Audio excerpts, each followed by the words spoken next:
Okay, so just made our way back into Tirana, Albania. Checking in, let's go.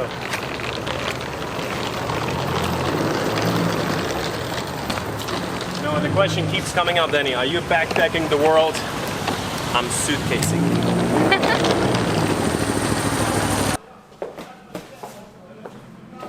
So, to kick off today's video, we are right now in Tirana, Albania, the capital city, and I thought today I want to share with you a little bit why I came here, how I liked it so far. On the one side, from let's say a digital nomad perspective, just staying here, the questions that I asked myself before coming, but also make this video a little bit of a diary entry, like this life that I started to live, moving through different places, spending like a longer time in different countries. I want to share with you how the impression is so far, so we're gonna make it to the main square right now, Skanderbeg Square. It's like 10-minute walk. Let's go.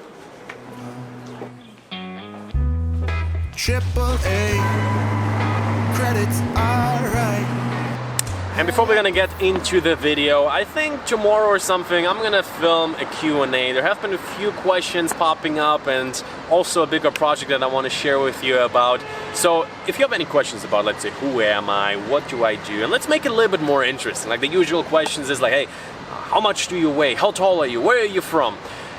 Answered it before, you can check it out, but let's talk a little bit about life. Let's make it maybe even interesting, maybe weird, maybe very specific. We'll see what we're gonna get into. Pop me a question into the comments right now and let's talk about my time in Albania. At this point, 5-6 weeks in Albania. First of all, to get it out of the way, I got the question a lot, is like, how's the living standard here? Some people were asking me like, hey Danny, should I come around? How are the gyms?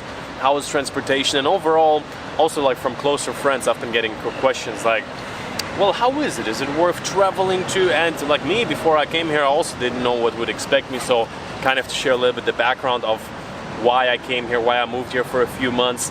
Like I'm living right now a lifestyle of, let's say, perpetual traveling, you could call it, or living at different places. And I decided to do that around like last year. I've been traveling on and off, had an apartment in between, and kind of chose in some way the worst time. Like 4 months in, COVID broke out. I'm like, all right, we doing a layoff on the traveling, and then Belarus was kind of like the place that presented itself. I ended up living there for 3 months, loved it, and then I was like, hey, Albania is open. I remember actually even calling in the airport, and I wasn't sure. It seemed kind of open, but so I'm calling in the airport, and there's this girl answering the phone, and I'm like, so is Albania open right now? And she's like, oh yeah, to Albania you can come. I'm like it's all fine, everything's normal. And then I arrived here, and as you saw in the first few videos, I don't know how it has been in the past few months, but also just as an insight, it seems very, very normal here. Like just like masks maybe in grocery stores, things like that, but that's the end of the story.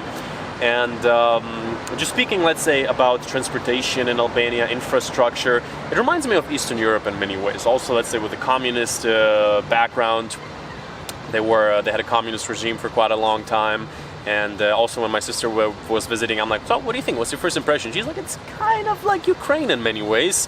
And I definitely agree with that. So to me, like, it's a thing that I like on the one side. It's very different than, let's say, Western Europe. So for me, I like to still be very close to Europe, but experience something very different, but at the same time I'm in some way familiar. Speaking, as I mentioned before, going from one city to another, there was also a little bit, that's kind of like one of those uniquely weird things in Albania. Google Maps is not operating that well. Like the public transportation isn't really on there, and also how to go from one city to another seemed a little bit complicated on the first look, but then here in Tirana, kind of like being on the ground, figured everything out, went to the one bus station, and just ask your way around. This was also for me like, hey, do people speak English here? And I would say it like that. You can get around. You find like at every other corner, at every other supermarket, like sometimes they do speak, sometimes they don't speak, but you'll always find somebody who can help you out. Also at the bus stations, there's always these few guys who speak like really good English and they help you out.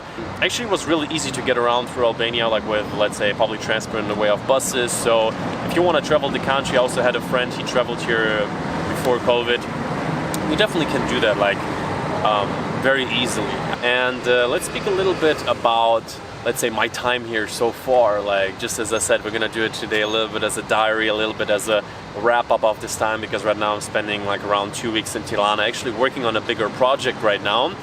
Maybe I'm gonna share with you a little bit at the end. I'm like working on a bigger project. I'm trying to work on a bigger project. Actually, I'm just procrastinating like crazy. I'm not gonna include that. I'm working hard. So I arrived here. A few days later, Bianca arrived here. We spent the first a little bit over a week in Tirana, and I like the city more than I thought I would like it. It's like surrounded by mountains, so the scenery is very, very nice. And as I said, like I wasn't sure, is it gonna be very different than Europe, or is it like, let's say, gonna be very similar, which I didn't want it to be. I wanted to have like a new experience. I've never been to a Balkan country, so I really liked it. And we lived in different areas of the town. What is it, 6 p.m. right now? We lived in different areas of the town, and the first that we lived in was like very local, very old school, so I was like, it's very different here. But now we're living actually in more like, let's say, younger areas, and there are like nice coffee shops up, things like that. So for all of you digital nomads watching, or let's say aspiring people who want to travel, maybe do something online, it's a good place to be. Like Wi-Fi connection for the most part is decent. That really depends, like the apartment you're staying. One I stayed at, like boom, uploading videos in like 3-4 minutes. The other one 3-4 hours, but it's still working. Could be much worse. I've been just telling the story about Australia where I was only able to upload overnight. And yeah, first week in Tirana, then actually my sister came, and we had no idea how to leave Tirana, how to go somewhere. Like as I said, we winged it to the bus station, catch the bus, went to Flora. Flora was nice, but it was a little bit abandoned, I have to be honest. Probably wasn't the high season yet, and we also lived a little bit more locally, so it was really a tourist town. Then we went to Himara. That was very nice. A nice little beach town, quite touristic, but was very busy, good energy. So then back to Tirana, sent my sister home, stayed a few more days here. And then we went off on, let's say, our Sarandë voyage. We thought like we'd stay there maybe for a few days, maybe a week. Ended up staying over 2 weeks in total. And there, what I liked, it was kind of like a bigger city. We stayed more local, moved around through 3 different places. That was like the last series. And there also kind of like built a little bit of a daily life. Got a bigger apartment, right by the sea. Then we got a scooter. Like, let's say, Southeast Asia feelings were back, but I gotta say, like the setting here with the mountains, the nature, for me is, let's say, a first time experience being in, let's say, I don't even know how to describe it, like a mountainous scenery, different from what I saw, mostly what you could compare, like what I seen in Southeast Asia, maybe volcanoes, also mountains, but very different, drier, and overall I described it previously, let's say, as the kind of like of a Lord of the Rings setting. And so then in the end, even ended up renting a car, went through all of the places that we visited before. And after 1 month, we wrapped up, let's say, a month in Albania that seemed almost like 3-4 months. And that's really what I like about traveling in a way, but also the lifestyle I'm living right now. It's time becomes so relative. Time becomes extremely, like a month can pass by like a week and you seem like nothing happened. You haven't done anything, you haven't experienced anything, or a month can pass by and like, I feel already like I've been living in Albania for like honestly a year. I feel like so comfortable just walking through day to day, starting to like, I don't know, learn the first few words here, and it's weird. It's a weird feeling, and that's why I also wanted, let's say, to capture a little bit this experience. And speaking about, let's say, mentality and culture, again, in some way reminds me of Eastern Europe. Like, I don't want to be the typical, let's say, travel vlogger, like wherever you watch a video, people always like, everybody was so nice, so kind, everybody's so great. And it's like, in every travel vlog, everybody's so nice. And the people here are nice as well. And with that, we're just going to wrap up this video. That's all I want to say. But actually, to share with you a little bit more, again, I thought there were similarities with Eastern Europe. Like, the people here are much more direct. Like, let's say you have to wear a mask if you go into a store. If you don't have a mask on, they will tell it to you in a direct way.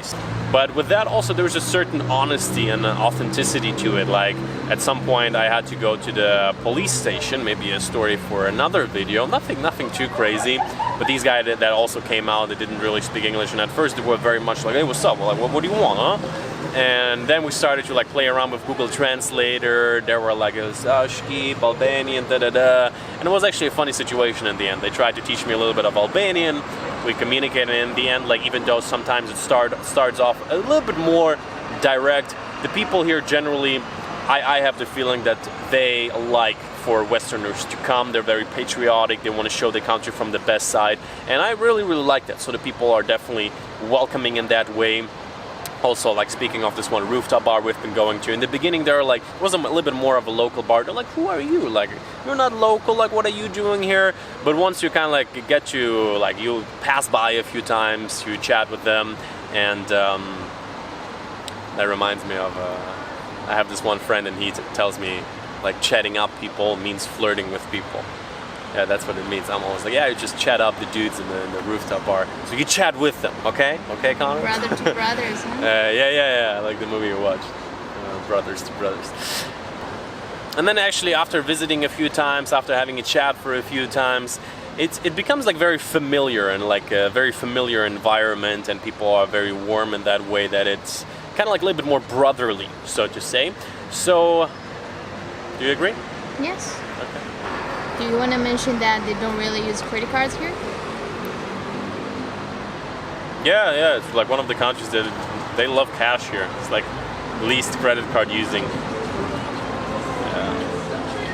And to mention a little bit the cost of living in Albania, kind of as I expected, you could call it affordable for the most part, definitely much more affordable than the surrounding countries. Like for example, Greece, I've been there once, and I gotta say here, I think we probably live for like half the price, especially for me. Like, I'm not too fancy of a person. I like to cook at home. I like to do the simple things in life. I'm definitely busy all day anyway, doing videos, reading up on stuff. And so my lifestyle here is like extremely affordable. Every once in a while going out maybe for some street food, maybe for some ice cream, and that is like it's crazy affordable. Like here, the, souvlaki, in the beginning especially was one of my staple dishes here, and it's like €1, maybe €2 if you're like right at the beach. So the prices are quite unbeatable in the location here. Also renting apartments, we're going like in between like 20 and €30 for the most part. Right now we're staying like in a very big apartment, as you saw in the beginning, €20, no worries. And yeah, so good place to be if you also want to, like I say, stretch your budget a little bit further, or let's say put money aside, use it more effectively for things that are more enjoyable. Okay, and so I hope you enjoyed today's little insight in my life in Albania. With this I want to do a little bit of a cut, maybe even a cut in the travel series, in a way that from here we are probably going to go into a different part of the country. I'm planning to go to the north. There's a few places we haven't explored yet, and to me unexpectedly it seems like yeah, I'm gonna be dominating the Albania vlogs in a way of, I thought maybe gonna do a few videos, but right now I'm actually really enjoying putting out the travel content. I've been putting in much more hours than I usually do, so I'm really trying to take you along on this time with me here. And if you're new here, my name is Danny. On the one side I document my life around my travels, on the other side where, you know, we're sharing a little bit, we're reflecting on what is happening. On my second channel I talk about different topics around relationships, building freedom, both financially as well as mentally, so check that out as well. And so we are gonna wrap it up. As mentioned in the beginning of the video, if you have a question, if you're curious, who am I, what do I do, but like, let's make it more interesting. Like the questions of like, how old are you, what is your skincare routine, this always pops up, different story. And like, wow, where are you from? Like I sound like a dick right now. Like I answered it so many times. Let's do it again. But yeah, ask me a question, let's make it more personal, maybe a little bit life, a little bit values, plans for the future. Let me know what you would want to know. We're going to cover it in the future video, where I'm also going to reveal to you a project I've been working on for quite a while. So that's going to be the next video. If you haven't subscribed yet, make sure to do so right now. We're going to see each other very soon.